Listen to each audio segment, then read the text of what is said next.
Halo guys, Assalamualaikum warahmatullahi wabarakatuh. Terima kasih buat yang udah ngeklik video ini. Gimana kabar kalian? Semoga sehat selalu dan baik-baik aja. Kali ini aku bakal bahas sama kalian tentang teori konspirasi tatanan dunia baru. Tatanan dunia baru, New World Order, adalah istilah yang digunakan dalam beberapa teori konspirasi yang menghipotesiskan pemerintahan dunia totaliter yang muncul secara rahasia. Tema umum dalam teori konspirasi tentang tatanan dunia baru adalah bahwa elit kekuatan rahasia dengan agenda globalis berkonspirasi untuk akhirnya menguasai dunia melalui pemerintahan satu dunia yang otoriter yang akan menggantikan negara bangsa yang berdaulat, dan propaganda yang mencakup semuanya yang ideologinya memuji pembentukan tatanan dunia baru sebagai puncak kemajuan sejarah. Oleh karena itu, banyak tokoh sejarah dan kontemporer yang berpengaruh diduga menjadi bagian dari komplotan yang beroperasi melalui banyak organisasi depan untuk mengatur peristiwa politik dan keuangan yang signifikan, mulai dari menyebabkan krisis sistemik hingga mendorong kebijakan kontroversial baik di tingkat nasional maupun internasional sebagai langkah-langkah dalam plot yang sedang berlangsung untuk mencapai dominasi dunia.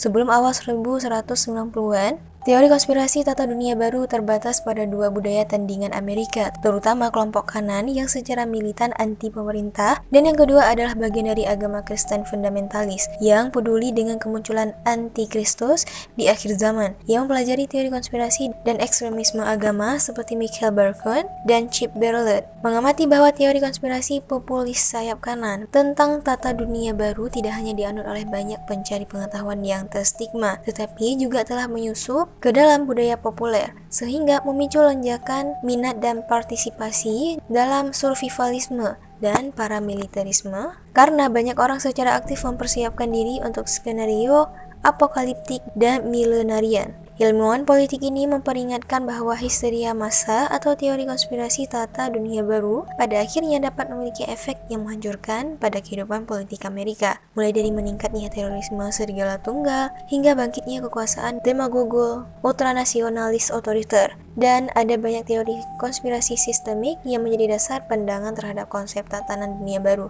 Berikut adalah daftar teori-teori utama yang disusun secara kronologis.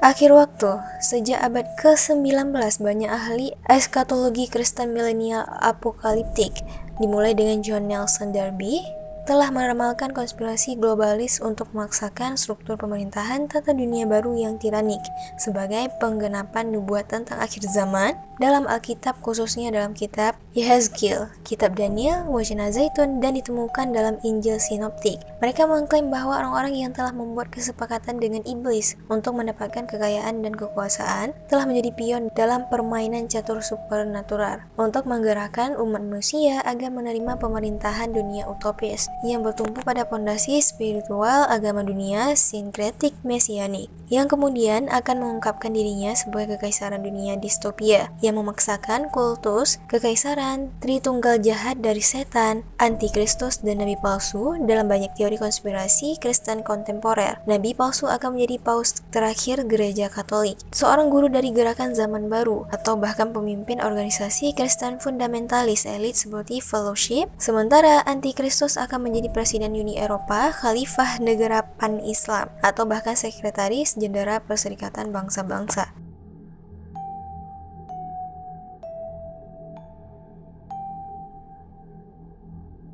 Beberapa kritikus paling vokal dari teori konspirasi akhir zaman datang dari dalam agama Kristen. Pada tahun 1993, sejarawan Bruce Bereon menulis teguran keras terhadap konspirasi Kristen apokaliptik di Christian Research Journal ketika mengulang buku Robertson tahun 1991 di The New World Order. Kritik lain dapat ditemukan dalam buku sejarawan Gregory S. Camp tahun 1997, Selling Fear Conspiracy Theories and End Times Paranoia. Sarjana Studi Agama Richard T. Hughes berpendapat bahwa retorika tatanan dunia baru menfitnah iman Kristen karena tatanan dunia baru seperti yang didefinisikan oleh para ahli teori konspirasi Kristen tidak memiliki dasar dalam Alkitab apapun. Lebih jauh, dia berpendapat bahwa ide ini tidak hanya Alkitabiah, tetapi juga anti-Alkitabiah dan anti-Kristen secara fundamental. Karena dengan salah menafsirkan bagian-bagian penting dalam kitab Wahyu, hal ini mengubah pesan yang menenangkan tentang kedatangan kerajaan Tuhan menjadi ketakutan, kepanikan, dan keputusasaan dalam menghadapi pemerintah satu dunia yang konon semakin dekat. Umat Kristen progresif seperti pendeta teolog Peter J. Scum memperingatkan kaum fundamentalis Kristen bahwa roh ketakutan dapat mendistorsi kitab suci dan sejarah melalui penggabungan literalisme Alkitab yang berbahaya,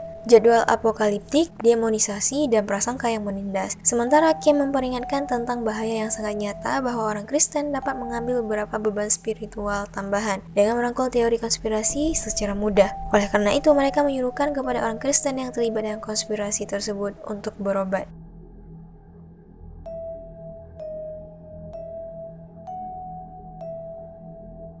Yang kedua ada Freemasonry. Freemasonry adalah salah satu organisasi persaudaraan sekuler tertua di dunia dan muncul di Inggris Raya pada abad ke-18. Selama bertahun-tahun, beberapa tuduhan dan teori konspirasi telah ditujukan kepada Freemasonry, termasuk tuduhan bahwa Freemason memiliki agenda politik tersembunyi dan berkonspirasi untuk mewujudkan tatanan dunia baru, sebuah pemerintahan dunia yang diorganisasikan menurut prinsip-prinsip masonik atau hanya diperintah oleh Freemason. Sifat esoteris dari simbolisme dan ritual masonik menyebabkan Freemason pertama kali dituduh diam-diam mempraktikkan satanisme pada abad ke-18. Tuduhan awal adanya konspirasi dalam Freemasonry untuk menembangkan agama dan pemerintah untuk menguasai dunia dapat ditelusuri kembali ke penulis Skotlandia yaitu John Robinson, yang teori konspirasi reaksionernya melintasi Atlantik dan mempengaruhi pecahnya anti-Masonry Protestan di Amerika Serikat selama abad ke-19. Pada tahun 1890-an, penulis Prancis Leo Texel menulis rangkaian pamflet dan buku yang mencela Freemasonry dan menuduh pondok mereka menyembah Lucifer sebagai Tuhan tertinggi dan arsitek agung alam semesta. Terlepas dari kenyataan bahwa Texel mengakui bahwa semua klaimnya adalah tipuan, klaim tersebut diyakini dan masih diulang oleh banyak ahli teori konspirasi dan memiliki pengaruh besar pada klaim anti-masonik berikutnya tentang Freemasonry.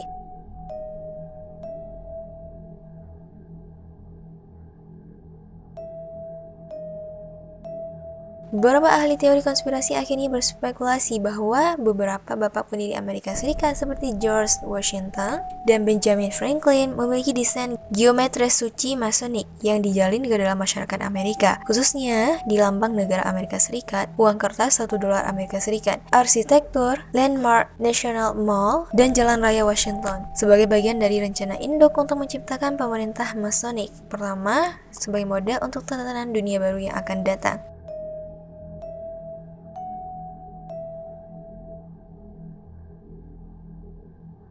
Illuminati. Ordo Illuminati adalah sebuah perkumpulan rahasia pada era pencerahan yang didirikan oleh Profesor Universitas Adam Weishaupt pada tanggal 1 Mei 1776 di Bavaria Hulu di Jerman. Gerakan ini terdiri dari para pendukung pemikiran bebas, sekularisme, liberalisme, republikanisme, dan kesetaraan gender yang direkrut dari loji masonik Jerman yang berusaha mengajarkan rasionalisme melalui sekolah-sekolah misteri. Pada tahun 1785, ordo tersebut disusupi, dibubarkan, dan ditindas oleh agen-agen pemerintah Charles Theodore, pemilih Bavaria, dalam kampanye pendahuluannya untuk menetralisir ancaman perkumpulan rahasia yang pernah menjadi sarang konspirasi untuk menggulingkan monarki Bavaria dan agama negaranya yaitu Katolik Roma. Tidak ada bukti bahwa Illuminati Bavaria selamat dari penindasannya pada tahun 1785.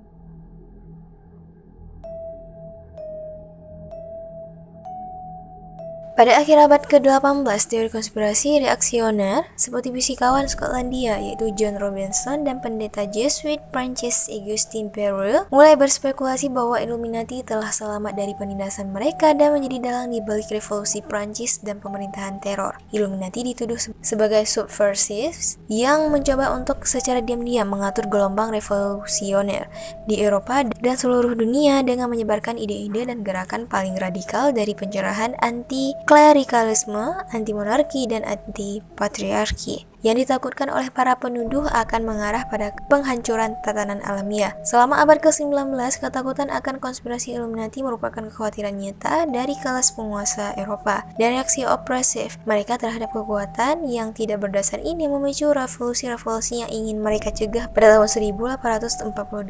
Selama periode antar perang abad ke-20, propagandis fasis seperti sejarawan revisionis Inggris Nesta Helen Webster dan sosialita Amerika yaitu Edith Stark Miller tidak hanya mempopulerkan mitos konspirasi Illuminati, tetapi mengklaim bahwa itu adalah masyarakat rahasia subversif yang melayani elit Yahudi yang seharusnya menopang kapitalisme keuangan dan komunisme Soviet untuk memecah belah dan menguasai dunia.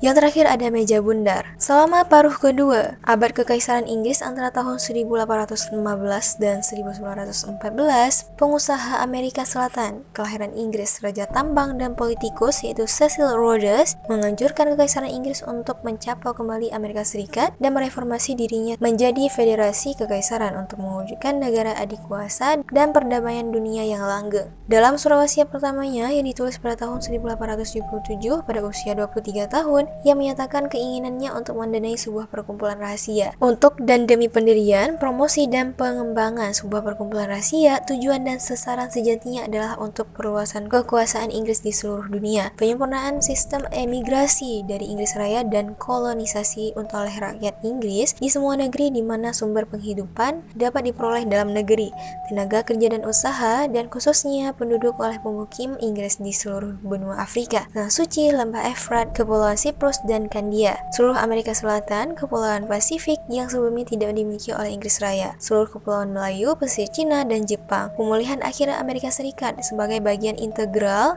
dari Kekaisaran Inggris, peresmian sistem perwakilan kolonial di Parlemen Kekaisaran yang mungkin cenderung menyatukan anggota-anggota kekaisaran yang terpisah, dan akhirnya pondasi kekuatan yang begitu besar untuk membuat perang menjadi tidak mungkin dan mempromosikan kepentingan terbaik umat manusia.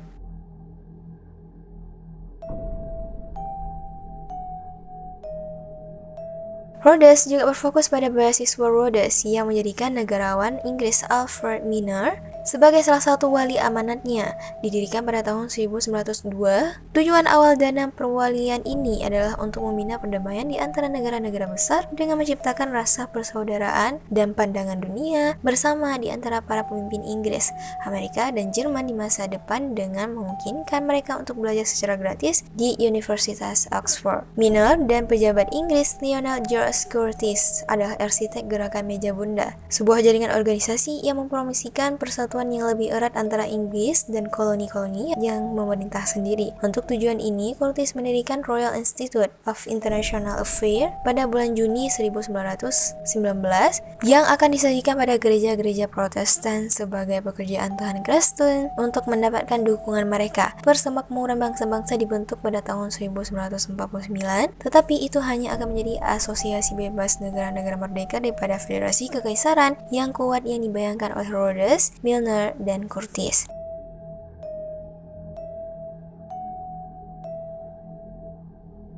Itu dia guys tentang konspirasi tatanan dunia baru. Gimana menurut kalian? Kalau ada yang mau tambahkan silahkan komen di kolom komentar. Oke, cukup sampai di sini dulu videonya.